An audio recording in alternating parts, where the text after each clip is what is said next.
It's Friday, February 3rd, 2012. I'm Kevin McShann, and this is the McShann Sports Beat Report.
Johnson thing basically lit the show on fire. Kevin Seifert wrote a blog on ESPN just detailing what's ahead for the Detroit Lions as they figure out their lot in life and what they're going to do with Calvin Johnson. Basically, I want to read some of that before we get back to the phone calls because I know a lot of people missed it.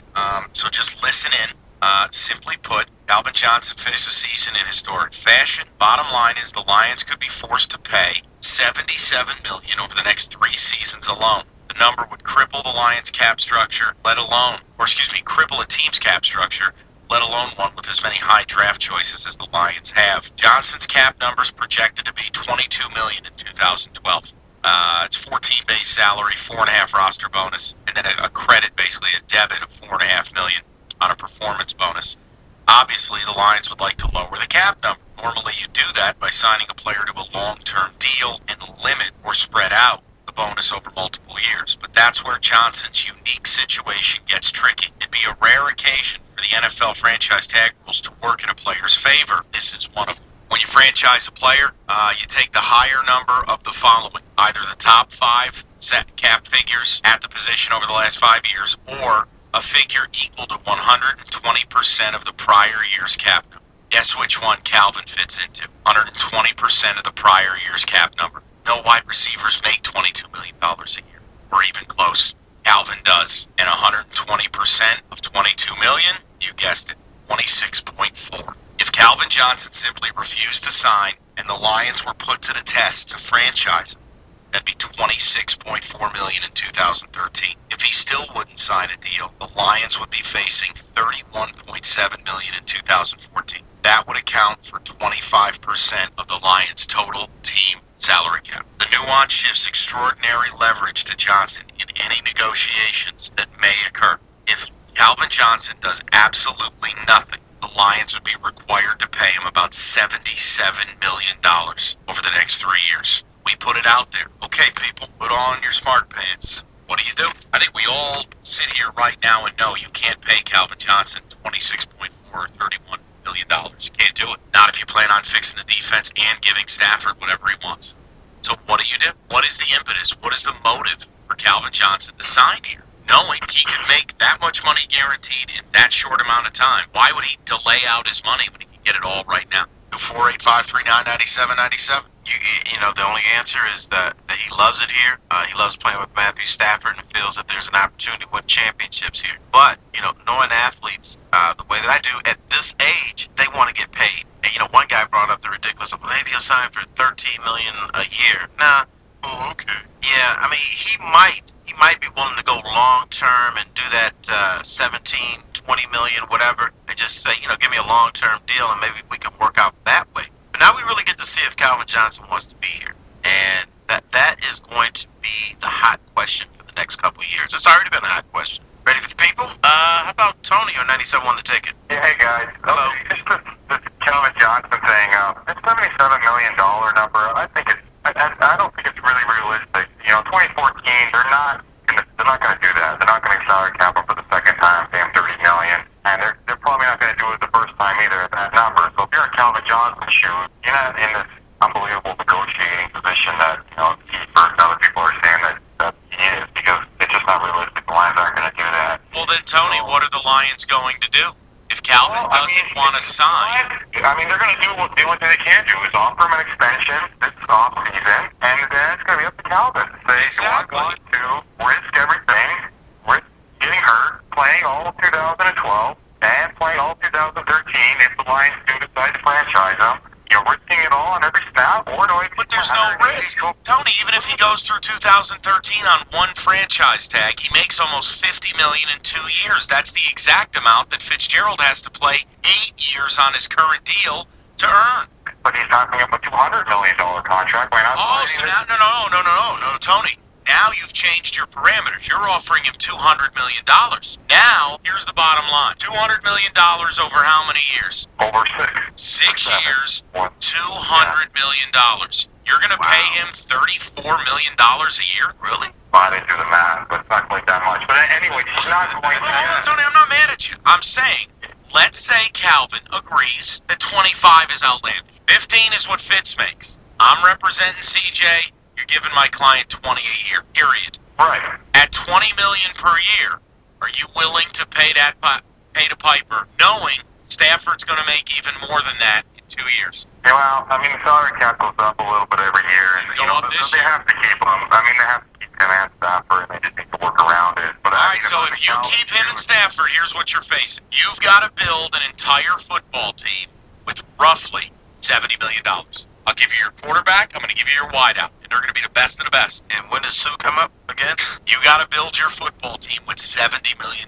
51 roster spots, $70 million. I want you to think. I'm asking people to think about it. That's all. You got to let some people go and re-sign that lean, mean fighting machine that's going to be able to take less money. The value of your most treasured commodity is often measured in sports in dollars and cents, and for the Detroit Lions, this offseason presents them with a most interesting and critical question: how to handle the contract situation of their most loyal and productive citizen and wide receiver, Calvin Johnson, and ensuring that he dons the jersey of the Honolulu Blue and Silver for years to come and doesn't explore greener pastures on someone else's horizon. Johnson's contract is due to expire at the conclusion of next season, leaving Martin Mayhew, the team's general manager, and club president Tom Lawan to balance the books, build a team, and make certain that they don't lose a staple of their offensive engine. Johnson's record-setting regular season accounted for 96 catches for 1,681 yards and 16 touchdowns, which is a Detroit Lions club record. He also tallied a total of 12 catches for 211 yards and 2 touchdowns in the Lions' Wildcard playoff loss to the New Orleans Saints in this year's playoffs. During the exit interviews for the players, Johnson took some time out to comment on his record-setting year and where the Lions go from here. We're able to flip our record kind of from last year, overall, got to the playoffs, but that's not the end goal for us. We want to excel in that, ultimately get a Super Bowl, so we took some strides this year. There's some things that, I guess you say it's good because there's some things that we see that we can improve on. We're looking forward to being able to do that, but in the meantime, getting some rest, That's what I'm saying, yeah. Like I said, it's a lot of things that we see that we can definitely do better on, and we got a good core group of guys here, and we're gonna be all right. Not even thinking about workouts right now. I am thinking about the off-season. We get to go spend some time with the family, so that's a good thing about it. And, just chill up from the seasons. Like I say, it's a lot of time from now till we can get back started. So my mind's not on that right now. It wasn't even about proving nothing to those guys. People gonna say, all the naysayers, you can't really worry about it. All we worry about is doing what we do here. We got a tight receivers here. We just push each other every day, to get better. It's just fun being there with all the pros, all the guys that they sell at their positions, and do what they do for the game. It's great to be there. Good company. Mike Valenti, and Terry Foster received a mixed bag of opinions as they continued their discussion on the future of Johnson with the people who bleed for the Honolulu Blue and Silver. John, you're on 97 won the ticket. Hey, I want to put a different spin. The guy that's on top of the world is the receiver. He's the best. It's time to trade him. Let's get some draft picks, get some quality. The administration looks like it's already showing that they can draft quality players. We can fix the defense, and it won't hit the salary cap as much, and you still can get the receivers. Mike even said you can hit the receivers that you need in the lower rounds, and Stafford's starting to show that he's an elite player.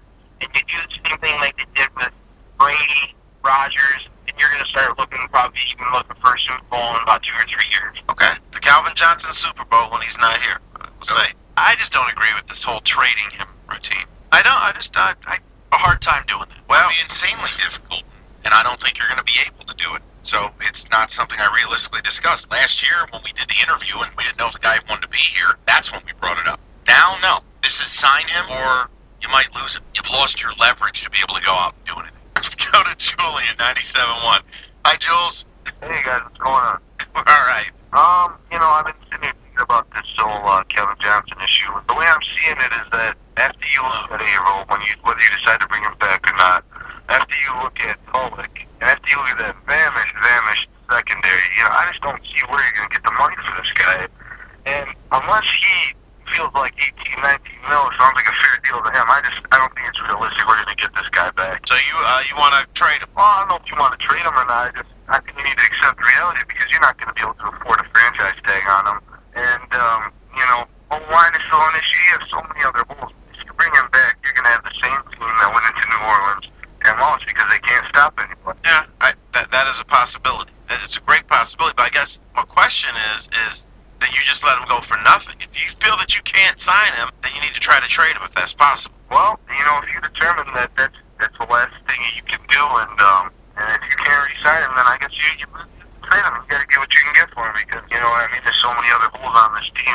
In order to continue down the positive road of progression, it would be in the Detroit Lions' best interest to procure the services of their all-pro wide receiver, Calvin Johnson, for many more years to come. That comes under the category of a shrewd, practical, and prudent business move. It wouldn't be a stretch at all to make the assertion that Johnson was a major reason why the Lions were able to qualify for the playoffs for the first time in a baker's dozen years and reverse their fortune. The connection he has with third-year starting quarterback Matthew Stafford is prolific and special for sure. However, the challenge comes in striking the art of balance. The Lions have a myriad of needs this offseason. Some of the more pertinent ones include re-signing defensive end Cliff Avril, who just wrapped up the best season of his 4-year career since joining the team, longtime kicker Jason Hansen, their mainstay at left tackle in Jeff Backus, and not to mention their field boss and head coach Jim Schwartz.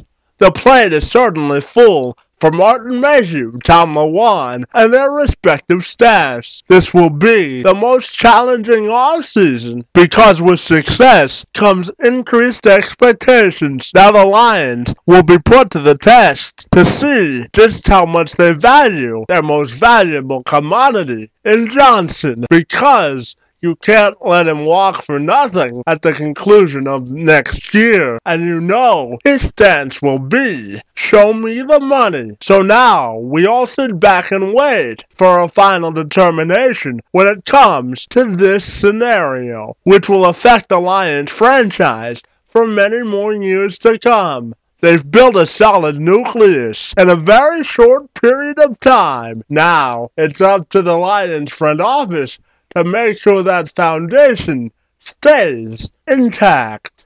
Kevin McShann, Sports Beats, reports.